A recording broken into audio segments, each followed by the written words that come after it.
அஸ்ஸலாமு அலைக்கும். நம்ம உணவு தட்டு சேனலில் ரமலான் சீரீஸில் நோன்பு கஞ்சியும் அதுக்கு சைட் டிஷ்ஷான புளிசம்பால் நாகூர் ட்ரெடிஷ்னல் எப்படி பண்ணுறதுன்னு தான் பார்க்க போகிறோம். ரொம்பவுமே ஒரு சுவையானது. நோன்பு காலங்களில் திடனான உணவு சாப்பிடாம எளிமையான உணவு சாப்பிட்டு ஹெல்த்தியாக இருக்கணும்னு நம்ம பெரியவங்க கற்றுக் கொடுத்தது. பள்ளிவாசலில் கொடுக்குற அதே டேஸ்ட்டில் எப்படி பண்ணலான்னு பார்த்துடலாமா? இதுக்காக நான் ஒரு கப்புக்கும் கொஞ்சம் குறைவாக பச்சரிசி எடுத்திருக்கேன். அரை கப்புக்கும் கொஞ்சம் குறைவாக பச்சை பருப்பு. உங்ககிட்ட கடலை பருப்பு இருந்தால் ஒரு 2 டேபிள் ஸ்பூன் ஆட் பண்ணிங்க. பெரிய ஜவ்வரிசி 2 ஸ்பூனு, வெந்தயம் 1 ஸ்பூனு. இது எல்லாத்தையும் ஒன்று சேர நல்லா களைஞ்சி 2 தண்ணி கழுவிட்டு ஒரு மணி நேரத்துக்கு இதை நல்லா ஊற விட்டுக்கலாம்.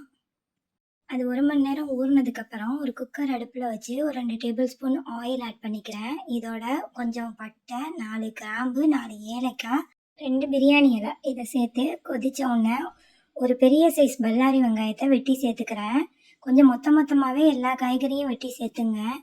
2 டேபிள் ஸ்பூன் இஞ்சி பூண்டு பேஸ்ட்டு சேர்த்துக்கலாம். ஒரு பெரிய சைஸ் தக்காளி, 2 பச்சை மிளகாய் கீரி சேர்த்துக்கிறேன். ஒரு 150 கிராம் மட்டன் கீமா இதில் சேர்த்துக்கிறேன். மட்டன், சிக்கன், பீஃப்னு உங்களுக்கு எது புரியுமோ அதை நீங்கள் சேர்த்துக்கலாம். இல்லை நான்வெஜ் சாப்பிடாதவங்க அந்த ஆப்ஷனை ஸ்கிப் பண்ணிடலாம்.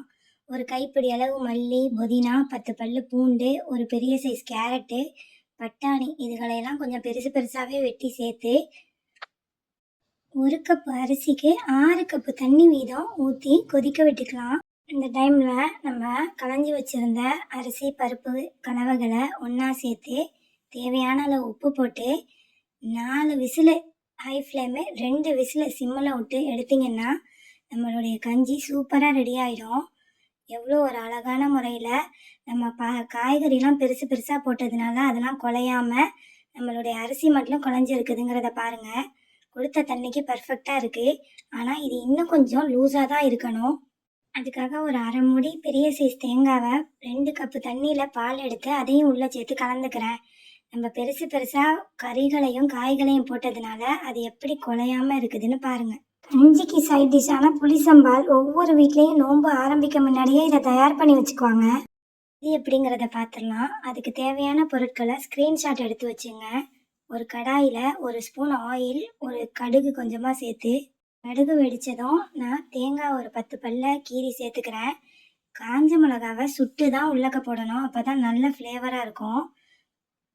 ஒரு 10 பல்லு பூண்டு, 2 பெரிய சைஸ் வெங்காயம், ஒரு பெரிய சைஸ் தக்காளி, ஒரு சின்ன எலுமிச்சப்பழ சைஸு புளி இதையெல்லாம் போட்டு நல்லா வதக்கிக்கலாம். இது நல்லா கோல்டன் ப்ரௌனாக வதங்கினா தான் புளிசம்பாலுடைய டேஸ்ட்டு சூப்பராக இருக்கும். இந்த டைமில் உப்பு ஆட் பண்ணி ஒரு கைப்பிடி அளவு கருவேப்பிலை ஆட் பண்ணிங்க. ஒரு பச்சை மிளகாய் கீரி சேர்த்துக்கிட்டிங்கன்னா நல்லா ஃப்ளேவராக இருக்கும். எல்லாம் ஒன்று சேர வதங்கினதுக்கப்புறம் ஸ்டவ்வை ஆஃப் பண்ணிவிட்டு ஒரு கைப்பிடி அளவு புதினா சேர்த்து இதை ஆற விட்டு மிக்ஸி ஜாரில் சேர்த்துங்க. ஒரு தடவை நல்லா அரைச்சதுக்கப்புறம் நல்லா அரையலைன்னா கொஞ்சமாக தண்ணி ஊற்றி சேர்த்துங்க. இது ஒரு திக்கான கன்சிஸ்டன்சியில் தான் இருக்கணும்.